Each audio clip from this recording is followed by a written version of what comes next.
E aí, pessoal, estamos aí com mais um vídeo aí, né? De uns trechos aí que eu peguei para comentar da entrevista que o Ciro deu lá pro canal Dois Dedos de Teologia, né? Uma live bem 3 horas de vídeo, né? E eu separei alguns pontos para a gente estar comentando.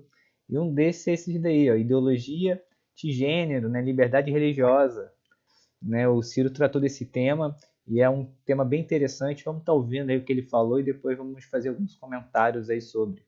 E existe algum medo em ambientes religiosos no Brasil, o medo que o Bolsonaro soube usar muito bem.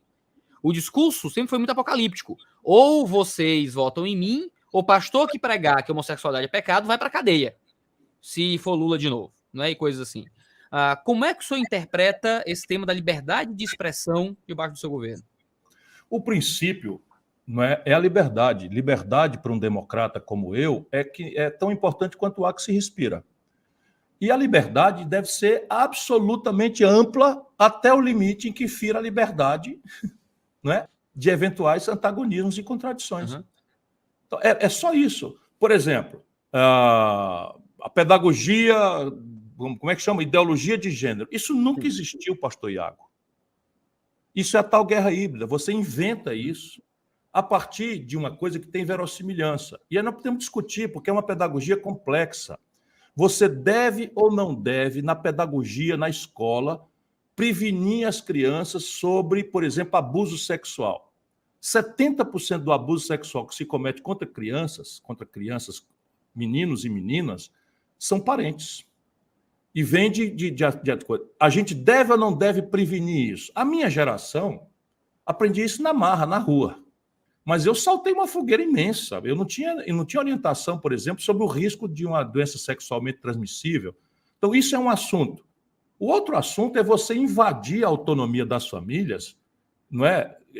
Para tratar as coisas e tornar, de uma certa forma, coercitiva certos valores. E a questão é essa: qual é o erro? Essa esquerdinha burra, que não é esquerda coisa nenhuma, isso é a direita americana, isso é guerra híbrida, isso é para trocar na cabeça do povo. A política é para resolver questões mundanas. Emprego, salário, educação, saúde, etc, etc. Isso é que a política tem alcance. O resto da sociedade tem que ir acumulando. Então, a liberdade tem que ser franca e aberta. Por exemplo, o Ministério Público brasileiro abusa muito. Eu tenho cansado de dizer isso. Eu ajudei a desenhar um Ministério Público autônomo na Constituinte, participei desse debate, etc, etc, porque o Brasil precisa de um Ministério Público autônomo que defenda os interesses difusos, que proteja o patrimônio histórico e material, que proteja o meio ambiente, percebe? Que proteja a probidade dos administradores públicos. Isso é muito importante. Mas eles estão abusando. Sabe, o Ministério Público chamar um pastor às falas ou constranger um pastor, seja pelo que diabo for, desculpe a expressão aqui, é um abuso de autoridade.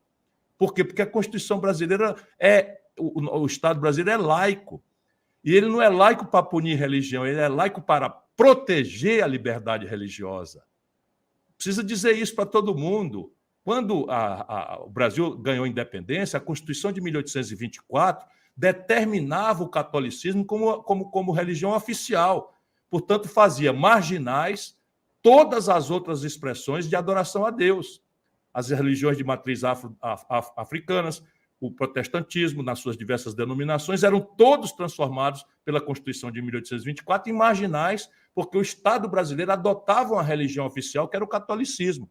Com a República, isto foi, de novo, a lição preciosa dos iluministas franceses, isso foi revogado. E tem algum imbecil que acha que isso é contra a religião. Não é. É para proteger a liberdade religiosa e garantir a mais ampla liberdade de culto, que é dogma, né, vamos dizer, cláusula pétrea da Constituição brasileira.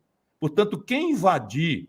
Agora, vamos lá. O outro dia eu fui chamado, já faz um tempo, e tive muito prazer, porque sempre tive uma relação de muito carinho, de muito respeito com todas as denominações religiosas evangélicas do Ceará. Minha vida inteira foi uma relação muito, muito, muito fecunda, tenho queridíssimos amigos, sou muito agradecido, de todos mesmo.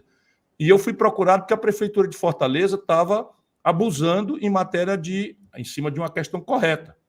Havia ali uma norma que determinava X decibéis a partir de X horas da noite, 10 horas da noite, e que alguns templos estavam extrapolando E aí ia lá a fiscalização da prefeitura, fechava o tempo, tomava os aparelhos de som e levava. Isso é um abuso.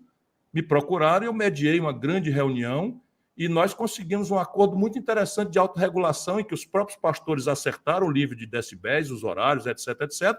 Mas a liberdade de culto foi preservada não por uma concessão nossa, é porque é um ditado da Constituição. Portanto, liberdade absoluta. Agora, ao ser livre, a pessoa tem que procurar ser responsável. Eu não posso ser livre para entrar na contramão, numa rua, só para ficar aqui numa metáfora simples de ser entendida. A minha liberdade não me permite que eu entre livremente numa contramão. Eu não posso passar numa via pública a 90, 100, 120 km por hora. Por quê? Porque essa liberdade tem que ser limitada pelo direito, pela franquia e pela proteção do valor da convivência em harmonia na sociedade. Esse é o ponto de equilíbrio que nós precisamos permanentemente cultivar. Ponto de equilíbrio, né? Falou muito bem o Ciro, né? Liberdade, mas com responsabilidade. Ele respondeu o assunto de forma muito bem. Eu acredito que desejar algo mais do que nesse assunto, né? Não estou aqui dizendo que eu vou votar no Ciro, que ele é o cara, não sei quem eu vou votar, mas nesse assunto ele falou muito bem e no fundo acho que é o que a gente gostaria de ouvir, né? Eu não quero que ninguém precise me defender mais do que isso, né? Nesse tema. Me dê a liberdade de educar os meus filhos. Eu não faço questão de te ouvir mais do que isso, né? De ter a liberdade de educar os meus filhos, né? Em questões morais, né? A escola não entrar nesse assunto. Ele falou algo interessante, né? Que a escola pode sim, deve tratar em questões né, do abuso sexual, na prevenção, no respeito, tudo bem, ok? Mas em questões de ensinamentos, né? De ideologias, né? Propriamente ditas assim, isso daí é prioridade dos pais, da família, né? Sinceramente, eu não quero que um político me defenda mais além disso, porque eu creio no evangelho que é poderoso para fazer o restante, né? Nos dê só a liberdade. Nos dê só a liberdade te fala, né? Então, deixa que a gente faz o resto. Não preciso de um poder político impondo nada de forma radical sobre as pessoas. Nesse assunto, eu gostei do que ele falou, né? Um tema interessante, ele se saiu muito bem. Diga nos comentários aí o que você achou da resposta dele sobre o tema, eu gostei. E se você quiser assistir essa entrevista completa, vou deixar o link na descrição. Ela está lá no canal do Iago Martins. São 3 horas de entrevista. Se você tiver tempo e disposição, é bem interessante. Aí, se você está querendo avaliar quem vai votar, vale a pena, a entrevista foi boa. E se você quiser assistir mais algum vídeo aí do canal, vou deixar também aí na tela para você assistir. E fique com Deus aí, até o próximo vídeo.